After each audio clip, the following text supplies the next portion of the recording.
Aku dan 3 temanku, Rian, Sinta, dan Budi, memutuskan untuk pergi berkemah di sebuah hutan yang terkenal dengan keindahannya.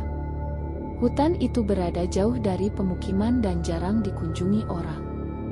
Konon, ada berbagai kisah mistis yang menyelimutinya, tapi kami tidak terlalu ambil pusing. Kami mulai perjalanan pada siang hari, berjalan kaki melewati jalur yang semakin lama semakin rapat oleh pepohonan tinggi. Cahaya matahari mulai sulit menembus dedaunan, dan suasana hutan pun semakin mencekam. Angin berdesir pelan, membawa aroma lembab dan anyir yang samar-samar tercium. Saat matahari mulai tenggelam, kami menyadari bahwa kami telah tersesat. Budi yang membawa kompas mengatakan arah yang kami tuju benar, tapi anehnya kami terus berputar-putar di tempat yang sama. Panik mulai merayap dalam hati kami. Rasa takut semakin menjadi-jadi saat suara gemerisik terdengar dari dalam semak-semak, seakan ada sesuatu yang mengintai kami dari balik kegelapan. Saat itulah kami melihat sebuah desa kecil di tengah hutan. Desa itu tampak kuno, dengan rumah-rumah kayu beratap jerami.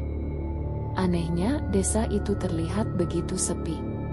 Tidak ada suara, tidak ada penduduk yang terlihat. Hanya lampu minyak yang berkelap-kelip di beberapa rumah. Udara di sekitar terasa dingin, meskipun tidak ada angin yang berhembus. Kami mengetuk salah satu rumah, berharap ada orang yang bisa membantu kami.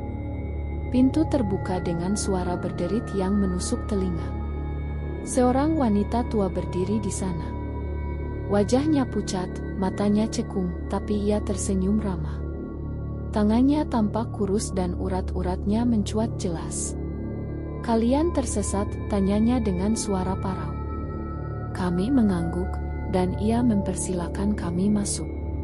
Rumah itu terasa dingin dan berbau tanah basah.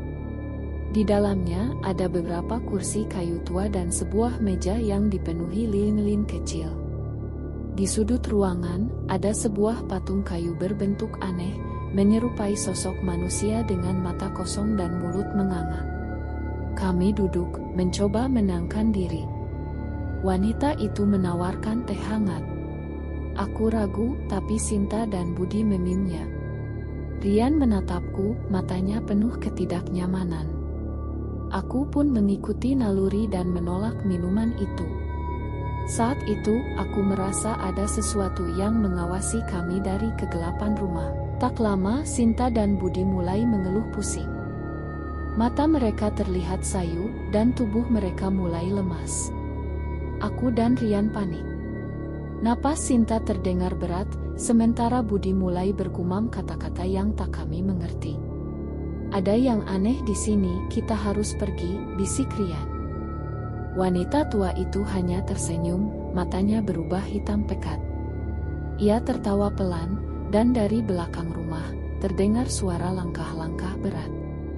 Pintu belakang terbuka sendi, dan beberapa sosok muncul, manusia dengan wajah membusuk, mata kosong, dan tubuh mereka tampak kering seperti mumi.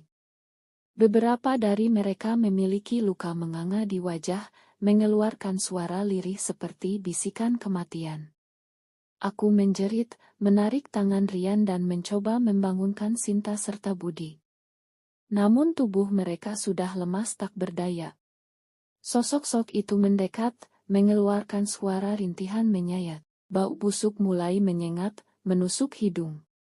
Rian menarik lenganku dan kami berlari keluar rumah. Saat berlari melewati desa, tiba-tiba Budi terjatuh. Ia menjerit seakan ada sesuatu yang mencengkeram kakinya. Aku dan Rian mencoba menariknya, tetapi kakinya seolah tertanam di tanah.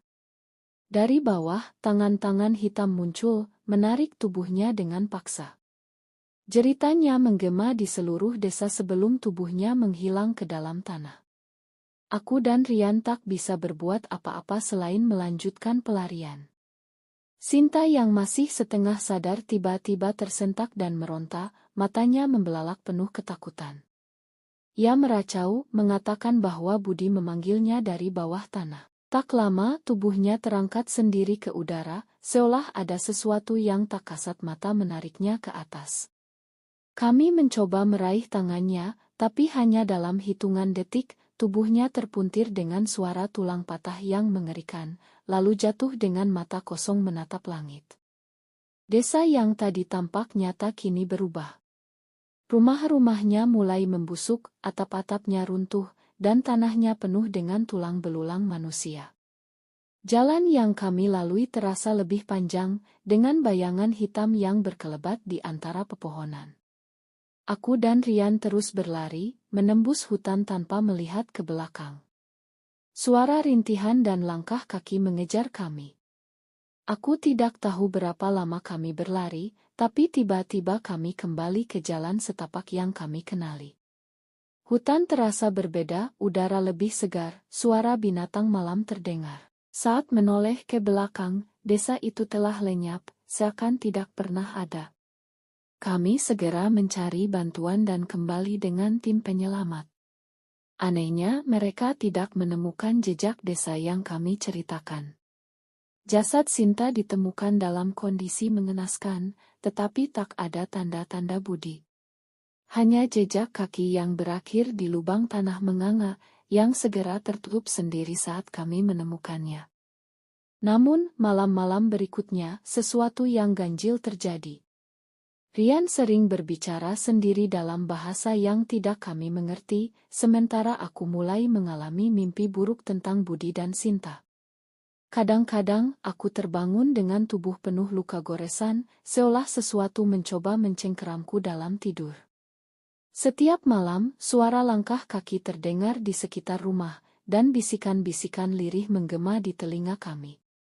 Bahkan dalam tidur, aku merasakan tatapan kosong yang mengawasi kami dari sudut-sudut kegelapan. Aku mulai bertanya-tanya, apakah kami benar-benar berhasil melarikan diri dari desa itu, ataukah arwah mereka masih menunggu di suatu tempat dalam kegelapan, menuntut kami untuk kembali.